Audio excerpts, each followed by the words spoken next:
Good afternoon,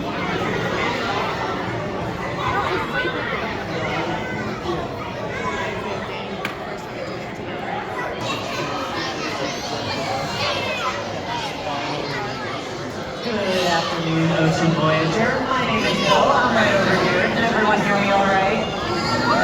Awesome. So I'm going to be talking about these animals for a few minutes if you'd like to listen. Now, if you're just joining us and you wanted to come up front here, we've got stairs on either side down here.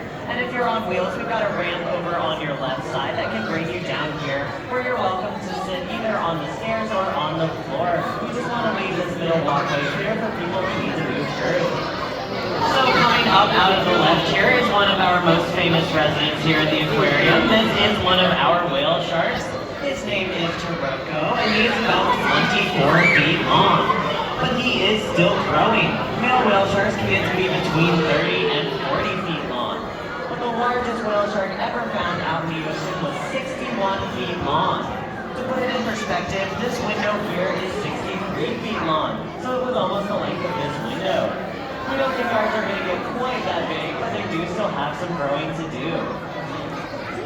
Now, you may have noticed that the naming of whale sharks is a little bit confusing. Are they whales or are they sharks?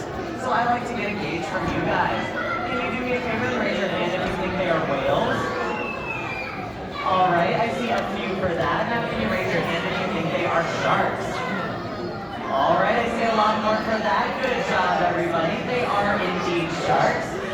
They get the name whale sharks because they are sharks that are as big as whales. You can tell the difference between the two because sharks like these guys have tails that go side to side. And then whales have tails that go up and down like a dolphin. Now, in your visit here, you may have noticed that Atlanta is not on the coast. So you can imagine it's pretty difficult to get the largest fish in the world, a whale shark, to an inland aquarium like this. Our whale sharks were originally caught by fishermen off the coast of Taiwan, and they were going to be sold to be finned. Of course, we would much rather have them here, so we bought them instead and brought them over to America. Now, anytime anyone asks how we got something so big from so far away, I say, same way you get anything else you want from overseas. We ship them UPS. That is the truth. UPS was kind enough to ship our whale sharks for free, and specially designed shipping containers that would move water through their gills for the entire flight. So next time you see your delivery driver, be sure to thank them for the whale sharks. I'm sure they'll know what that means. But after a long 30-hour flight with a brief pit stop in Alaska to refuel, we brought our whale sharks here to their forever home in Atlanta. This habitat was built specifically to house whale sharks. In front of you here is 6.3 million gallons of water, and it is roughly the size of an American football field with all of you in the end zone. Now, water pressure is no joke, so we need a lot of strength to hold all that back, so we use acrylic for our windows. This window in front of you here is 2 feet thick. There's actually a block over on the right that shows just how thick this window is. And personally, I'm very glad it's there, because otherwise we might be kind of wet right now. But people do ask, does the acrylic magnify the animals? And I like to say yes, that manta ray is actually the size of a goldfish. I'm just kidding, of course. The acrylic doesn't magnify the animals, so they really are just as big and amazing as they seem.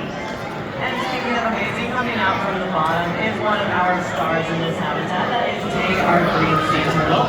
He is the only one in here that is not a fish, and he's going to show off to you all that he breathes air. Tank gets the name green sea turtle not because his outsides are green, but because his insides are green. Tank is an herbivore, which basically means he's a vegetarian. And all of the plants that he eats turns his fat green, and that's how he gets the name green sea turtle. Now, as you continue through the aquarium, be sure to check out Cold Water Quest if you haven't already. That is where you can find our beluga whales, sea otters, and penguins. And if you haven't yet, head up to the second floor where you can see our stingray touch pool, as well as our alligators and a bunch of other cool fish, reptiles, and insects in our Aquanaut adventure. And just a quick reminder, if you have reservations to the 1 o'clock dolphin presentation, you're going to want to head there now. It's over in Dolphin Coast, which is underneath the big dolphin sign back on the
you are just joining us, welcome here to our viewing theater.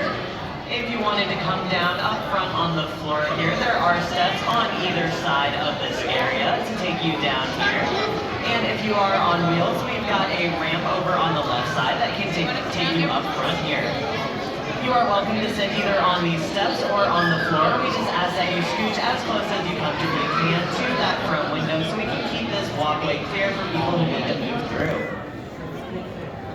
And just a quick reminder, if you have reservations for our sold-out 1 o'clock dolphin presentation, you're going to want to head there now. It is over in Dolphin Coast, which is underneath the big dolphin sign back out in the atrium. If you wanted to see one of our remaining dolphin or sea lion presentations today, those are completely free. If you have any questions, feel free to ask me or any other aquarium team member. Thank you for joining us, and I hope you have a wonderful rest of your visit to Georgia Aquarium.